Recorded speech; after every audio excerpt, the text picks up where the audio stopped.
Good evening, everybody, and thank you for joining us on this debate. Thank you, Professor Chris, for hosting. Thank you, Itika and Cynthia, who are our opposition. Thank you, Christina, for delivering the opening statement. And thank you, Peanut Gallery. Now, let's look at the differences here. Their concern is that Burke Ramsey didn't murder his sister, JonBenet. And our concern is clear. 9-year-old Burke indeed killed JonBenet Ramsey in 1996, just after Christmas. Therefore, I will be refuting the claims that the leader of the opposition has laid out for us. The leader of the opposition claims that DNA found on JonBenet's clothing did not match Burke and is said to be belonging to an unknown male. Simply because his DNA does not match should not rule him out as suspect number one.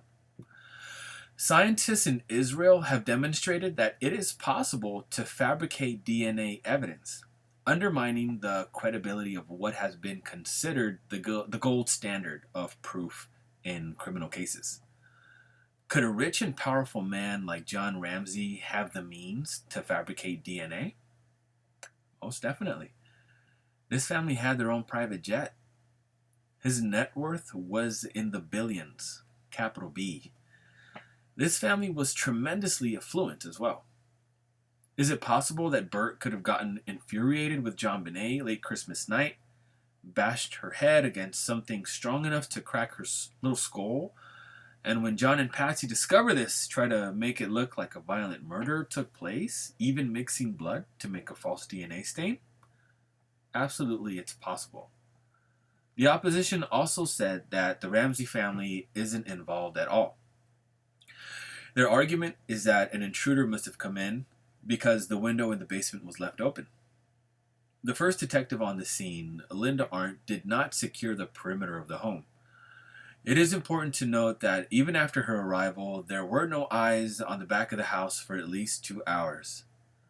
During an ABC News interview in 1999, Detective Arndt said, and I quote, "I know who killed JonBenet. There's no doubt in my mind who killed JonBenet.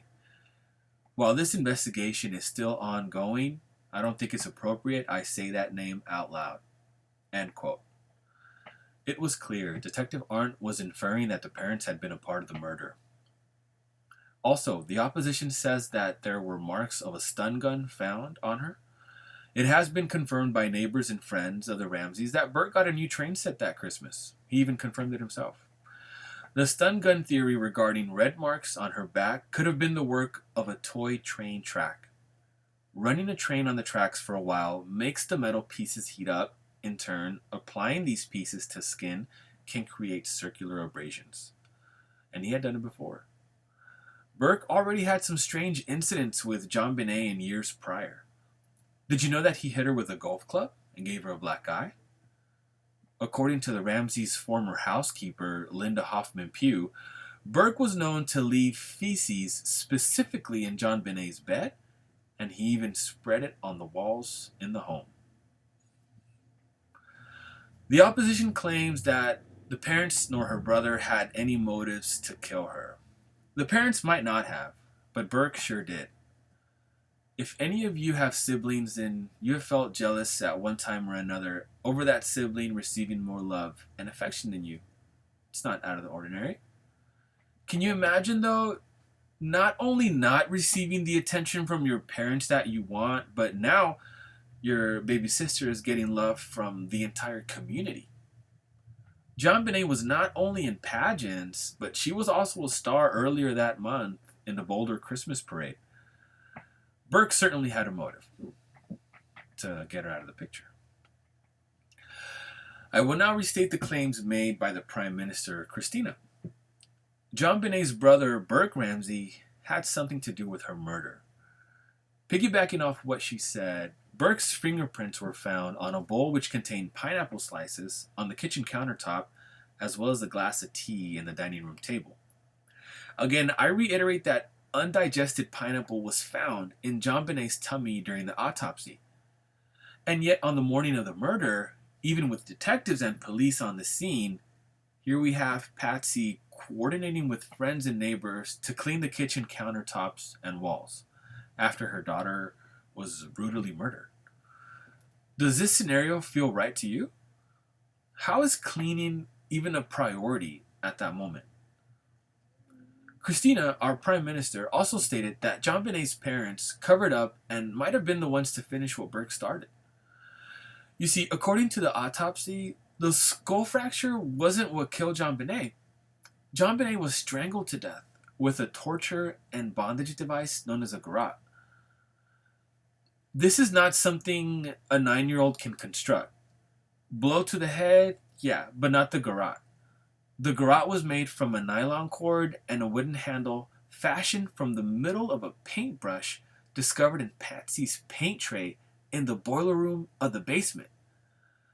The claim that I will insert into our argument is that Patsy Ramsey was so discombobulated by the whole staged incident, coupled with the fact that JonBenet was now dead, that she had a slip-up.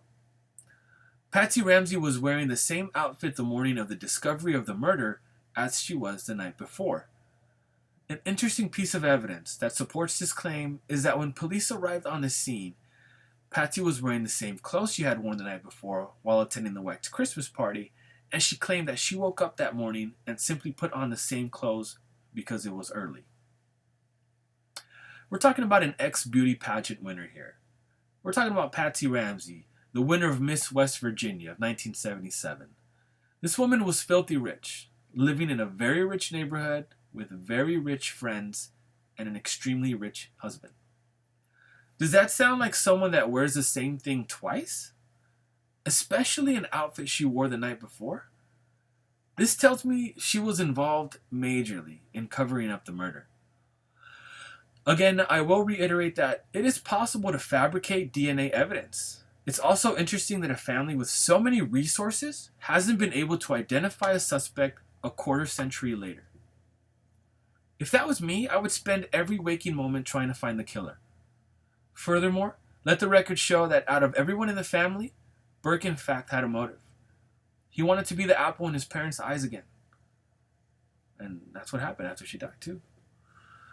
The facts that we've presented give our case the advantage because they detail how Burke had probable cause. Let's not get caught up in all the madness the media has tried to spin in this case over the years. At the end of the day, we lost a sweet soul on Christmas, 1996. The evidence that we've gathered points the finger towards Burke Ramsey, her brother, as a murderer. Even though that might not have been his intention, it happened. Please vote for the government on this one.